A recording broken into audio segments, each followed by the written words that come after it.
இன்றே டவுன்லோட் செய்து உங்கள் ஃபேவரட் ஷோக்களை என்ஜாய் பண்ணுங்க. முதல்ல உங்க கான்செப்ட் படி என்னென்ன கேரக்டர்ஸ் இருக்காங்க அத சொல்லுங்க. அது கடையோட முதலாளி எடுத்துக்கங்க. அப்புறம் அவரோட மனைவி அப்புறம் சீரியல் ஆர்டிஸ்ட் போட்டுக்கலாமா?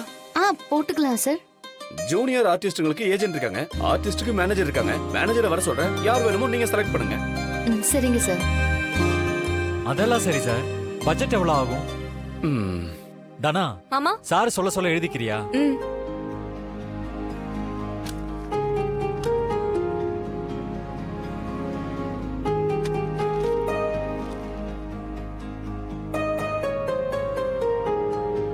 அப்புறம் எடிட்டிங், பேக்ரவுண்ட் மியூசிக், இதெல்லாம் போஸ்ட் ப்ரொடக்ஷன் ஒர்க்.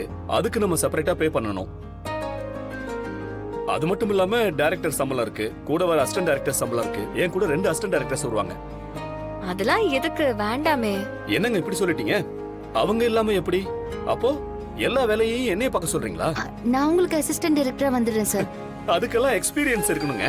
இங்க பாருங்க, நீங்க இப்படி சொன்னா அப்புறம் நானே டைரக்ட் பண்ணிடுவேன். ஐயோ, என்னம்மா என் வேலைக்கே உள்ள வைக்கிறீங்க? பரவாயில்ல, நீங்களே அசிஸ்டன்ட் டைரக்டரா இருங்க. சரி சார். அப்போ எனக்கு என்ன சார் வேலை? சார், உங்களுக்கு ஒரு கேரக்டர் இருக்கு சார், கவலைப்படாதீங்க. சூப்பர் சார், செம்மையா நடிப்பேன் பாருங்க நீங்க. இல்ல ஆளை பாரு. அப்புறம் ஒரு முக்கியமான விஷயத்த சொல்ல மறந்துட்டேன். கான்செப்ட், டயலாக்லாம் எழுதுறதுக்கு ஒரு ஸ்கிரிப்ட் ரைட்டர் ஃபிக்ஸ் பண்ணனும். அதுக்கு தான் நாங்க இருக்கோமே சார்.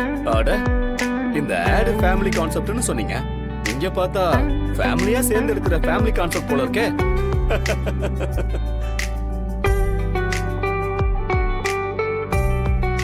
சரிங்க சார், நீங்க அந்த ஏஜென்ட்டை கூட்டிட்டு வாங்க, மத்ததெல்லாம் அவங்கள வச்சு பேசிக்கலாம்.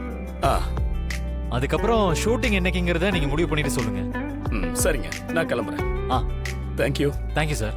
தேங்க்யூ. வரேன் வாங்க சார். எல்லாருக்கும் போயிட்டு போயிட்டு வாங்க. வாங்க வாங்க